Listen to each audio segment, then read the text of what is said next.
शिक्षक भरतीसाठी लाखो घेतो, नोकरी देत नाही म्हणून फसवणुकीचे गुन्हे दाखल होतात. लाखो रुपये अडकले म्हणून घरी येऊन ठोकतात.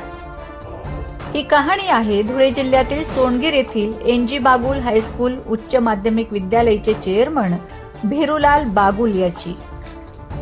नोकरीचे आमिष दाखवून तरुणांना लाखोत गंडविले म्हणून सोनगीर पोलीस ठाण्यात गुन्हा दाखल आहे.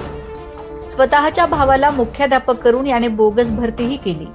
त्यात यशवंत धनगर, हर्षल इंदासराव, गोपाळ गवळे, मयूर महाजन, वैभव बागुल, अक्षय बागुल, मयूर सोनार, प्रतिभा माळी, राकेश पाटील, नाना करांडे, जितेंद्र बागुल, चेतन गवारे, गोयकर, राठोड, जाधव यांचा समावेश आहे. ही भरती बोगस आहे याच्या तक्रारी झाल्यात. तोडीपाणी फेम शिक्षण अधिकारी, उपसंचालक यांनी तोडगा काढून मान्यताही दिल्या. प्रवीण अहिरे, उपासने, रामचंद्र जाधव, बीबी चव्हाण, मनीष पवार यांनी प्रत्येकी 10 लाख मोजले. अजूनही धुळे शिक्षण अधिकारी मनीष पवार पैसे मागतोय याविरुद्ध लाचलुचपत खात्याकडे तक्रारही झाली आहे.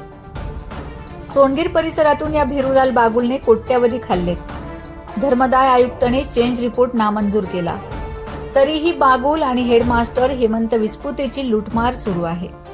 नोकरीच्या आमिषाने लुटलेले लाखो रुपये परत मिळविण्यासाठी बेरोजगार तरुण चक्रा मारत आहेत.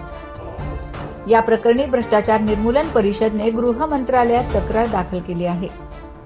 भाडखाऊ शिक्षण अधिकारी ताब्यात असले की लूटमार छान करता येते याचा आदर्श नमुना सोनगीरचा द्यावा लागेल. एसआयटी कडेही याची तक्रार नोंदविण्यात आली आहे.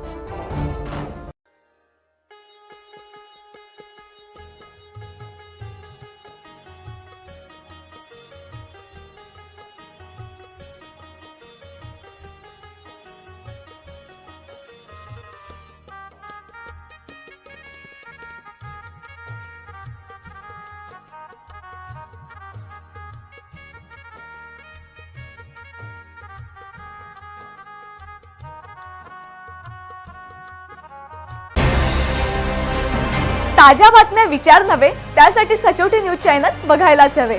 ज्ञान, मनोरंजन, संस्कार देणारे चॅनल सचोटीला सबस्क्राईब करा. बेल आयकॉनचे बटन दाबा. सोबत शेअर करायला विसरू नका.